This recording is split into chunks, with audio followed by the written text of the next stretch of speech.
This happened a decent while ago, back when I was 22. Enough years have passed that I finally feel safe talking about it, though part of me still wonders if speaking it aloud might call something back. At the time, I was freshly out of college with a comfortable job and almost no expenses because I was living in my childhood home with my parents in Raven Hollow, Maine. Life felt charmed. I was stacking up savings, eating my mom's cooking, and sleeping in the same little room where I dreamed as a kid. My car sat in the driveway, my hometown comforts close at hand. I knew how rare it was to have parents who welcomed you home rent-free, and I didn't take that for granted. But perfect surfaces hide fractures. What I'm about to tell you happened less than a month after I'd moved back, and it changed the way I looked at the ocean, strangers, and even moonlight itself. I've never been a wild party girl. I don't drink much, don't haunt clubs, and I've always drawn firm lines when it comes to men. My father raised me to keep my wits, and I've always felt faintly disgusted by hookup culture. My life ran on rails. Coffee, work, gym, dinner, a book or my phone, then bed. So when my closest friend from college, Lena, invited me and our other two friends, Sabrina and Tessa, to spend a long weekend at her family's beach house, it felt like a harmless treat. Lena described the place as secluded and peaceful, far from Raven Hollow's tourist boardwalk, a sleek home on its own stretch of wild beach. We arrived at dusk on a Thursday. The sky was bruised purple. Gulls wheeled over restless water. The house stood at the edge of the dunes like a dark sentinel, its sharp rooflines catching the last light. I'm not an architect, but I know when a building feels wrong. Something about its angles seemed to lean toward the sea, as if listening. Inside, everything gleamed. Polished wood floors, steel fixtures, walls of glass looking straight out to the Atlantic. Yet the air smelled faintly of brine and something older, a damp stone scent that didn't belong in a new house. We decided to bunk together in a kid's room with 2 sets of bunks and a bathroom. It felt safer to stay close, though we joked it was for fun. For the first day or two, nothing unusual happened. We hiked along cliffs, cooked dinner, played cards. I felt myself loosening. But Friday night, we carried drinks down to the sand to stargaze. The tide was out, leaving rippled flats silvered by moonlight. That's when we saw it. A faint, intermittent light far down shore. At first it looked like a lantern or a torch swinging slowly. The 4 of us fell silent. The light pulsed in a rhythm almost like a heartbeat. Soon silhouettes emerged from the fog, 3 or 4 figures moving with an easy stride. Their laughter drifted to us, thin and echoing oddly against the surf. One of them called a greeting. Tessa answered, her voice bright but shaky. When they reached us, I counted 3 men, maybe mid-20s. They wore casual beach clothes, but their skin looked oddly pale under the moon, and their smiles seemed practiced, as though they'd rehearsed how to look friendly. They sat with us, opened beers, and conversation flowed. On the surface, it was normal, even fun. Yet I kept noticing small things. The way the tallest one's eyes reflected the fire from Sabrina's speaker screen. How they occasionally glanced over their shoulders toward the dunes, as if waiting for something else. After an hour, they invited us back to the house they claimed to be renting. I hesitated. Fatigue tugged at me, but underneath was a quiet alarm.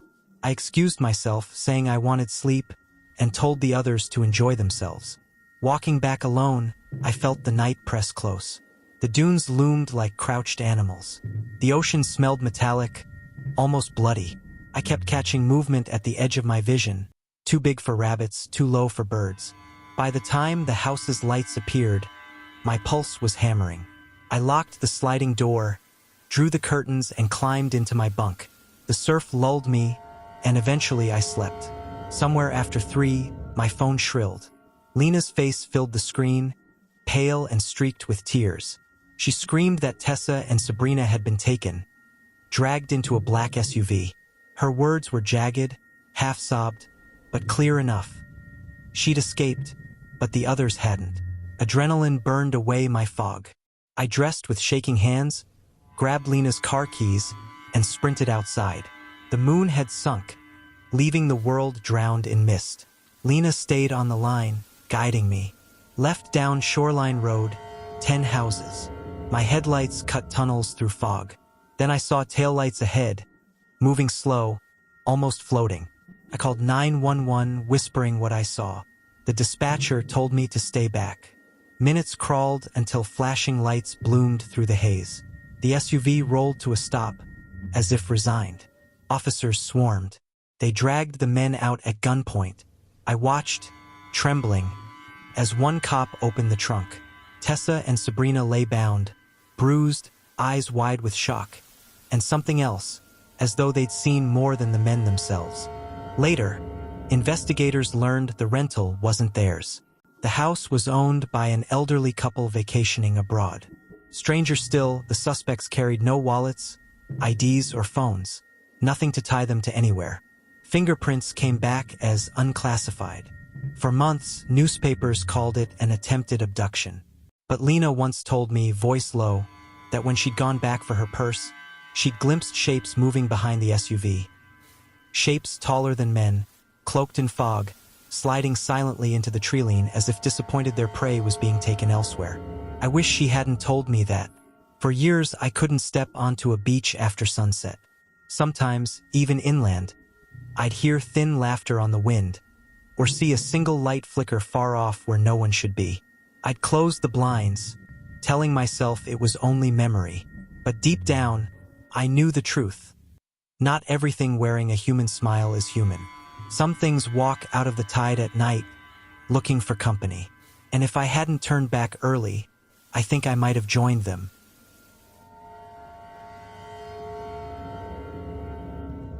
This happened just last year. My buddy Ethan is pretty involved and well connected within the underground music community. By music community, I'm more specifically referring to the darkwave/electronic scene along the Oregon coast, mostly in Astoria and Cannon Beach. It's actually pretty impressive what he and his team have been able to accomplish in just 2 years. The general gist is this: their group hosts what they call events at high-profile venues, usually the most well-known club or abandoned space in whatever coastal town they happen to be in. Then they outsource the talent, which, mind you, is typically a very well-known and sometimes borderline famous DJ. I'm not too involved or invested in that scene, so I'm not exactly sure who they've gotten to perform, but I will tell you that there have been some huge names in the mix. Ethan and I go way back. I'm talking 20+ years. I've basically known him my entire life, and he's been my best friend for damn near most of it. Because of that, he lets me and a bunch of our other hometown friends come to his shows for free and hang out with the talent in the VIP section. It's actually really cool and something I wish I expressed my gratitude for more often. Ethan was scheduled to host a huge event the weekend of July 4th at an old seaside hotel in Astoria. It was going to be their biggest one yet, and all our mutual friends were going. Ethan invited me to come down early with him, and I obviously obliged. The three of us, Ethan, our other friend Ryan, and I, made the 2-hour drive and found ourselves at the venue a good 4 hours before the doors opened. Ryan and I didn't have much to do while Ethan and his team set up, so we decided to get a bit of a head start on the alcohol consumption. Ethan and his crew were entitled to as much free booze as they desired, compliments of the venue, and Ryan and I definitely took advantage of that. By the time the first DJ started his set, Ryan and I were more than a little buzzed, to put it mildly. It was 4th of July weekend after all, so we felt like our reckless activities were justified. Fast forward a couple of hours, and Ryan and I were completely wasted. I honestly don't remember a time since then when I was that drunk. Not even close. At least from what I can remember, the event was winding down. It was getting to that point in the night where you either figured out how you were getting home or who you were going home with, or both. Ethan had rented a small cabin nearby and promised Ryan and me a bed, so the first issue wasn't a concern. That's when 2 women approached us near the bar. I'm probably botching their names, but I'm fairly sure they introduced themselves as Celine and Marla. Us meeting them coincides with where my ability to recall events precisely becomes a bit hazy. From what I remember, it was Marla who suggested we leave together and continue to party elsewhere. Celine handed us drinks, insisting we get on their level before heading out, even though Ryan and I had already consumed the liquid equivalent of her body weight in alcohol. There was something off about the way she smiled when she passed me the glass, but in my drunken haze, I ignored it. We stepped outside into the cold ocean air. Marla suggested we go back to her place, a house perched right above the surf. I'd been expecting to return to Ethan's cabin, but both women insisted their place was nicer. We followed them along the misty beach, talking as we walked. The conversation was strangely captivating. They spoke about old coastal legends, lighthouses that swallowed men whole, shipwrecks where the crew was never found. At one point, I realized I felt drunker than I had just minutes earlier. My legs felt like damp paper. My body was melting under its own weight. By the time we arrived at the house, the fog had thickened. The building looked impossibly grand, like something that didn't belong on Earth, all glass and black timber, its windows reflecting only darkness. Inside was worse. Sculptures twisted into shapes I couldn't name, furniture that seemed to breathe with the tide. Not long after entering, Ryan and Marla disappeared somewhere in that labyrinth. Celine leaned closer to me, her eyes strangely luminous. She smiled and reached out as if to kiss me, and that's the last thing I remember before everything went black. The next thing I knew, I was waking up with the sun high overhead, lying in a patch of wet bushes on the edge of a logging road, miles inland. My clothes were gone, replaced by someone else's flannel and jeans. My wallet, phone, and keys were missing. Even my shoes were soaked and stripped of their laces. The silence of the forest pressed in. There was no sound but whined through the pines. Panic gnawed at the edges of my mind. I staggered to my feet and spotted, through the trees, a lone 7-Eleven. I stumbled inside and asked the clerk to borrow his phone. The first number I could recall was my sister's. She gave me Ryan's number, but he didn't answer. My stomach dropped. Had something worse happened to him? Just as I was about to call the police, Ryan walked through the door. He looked as pale as I felt. His story mirrored mine almost exactly. The drinks, the house, the blackout, waking up in strange clothes. We reported everything to the police, who were skeptical. They suggested we'd just been too drunk, maybe wandered off and passed out. Later, when Ethan picked us up, we retraced our steps to the house. Where we expected to find the Black Timber Mansion stood an ordinary gray cottage. An old man answered the door. He said no one named Marla or Celine lived there, and no house like the one we described had ever stood on that lot. We walked away with a gnawing sickness deep inside. We knew something had happened in that house, if it had even been real. Whether we'd been drugged, lured, or trapped in something far stranger, we'll never know. But every so often, when fog rolls in from the sea, I swear I hear laughter. Two women's voices carried on the wind.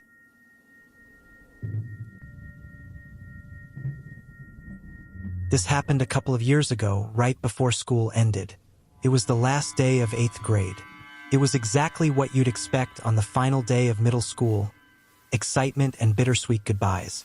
Everyone was running around scribbling signatures and cheesy messages in each other's yearbooks. My middle school in Ravenwood was huge, easily over 1,000 students. To keep things manageable, the teachers collected our yearbooks and passed them around to different classrooms, making sure everyone who wanted to got a chance to sign. I'm sure you could see how that could create problems. Anyone who wanted to could write whatever they wanted in anyone's yearbook. The teachers tried their best to prevent things from getting out of hand, but I knew a few kids who wrote some mean messages to people they didn't like.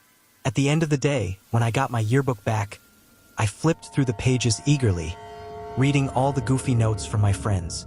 But as I scanned the pages, something caught my eye. There was a signature below the face of someone I had never seen before. His name was Elias Rowan III, a name I'm going to remember for as long as I live. The message he wrote was short, simple, and honestly a bit unsettling. It read, "Hags, I'll be seeing you again." I stared at the page, confused out of my mind. I had never even spoken a single word to this Elias kid. It wasn't like there was anything I could do about it, though. The school year was over, so I couldn't see him even if I wanted to. I just chalked it up to some weird kid being weird, or maybe an honest mistake. Either way, I stopped thinking about it. A few hours passed, and before I knew it, I was at home hosting a sleepover in my basement with my best friends Logan, Mason, and Kai.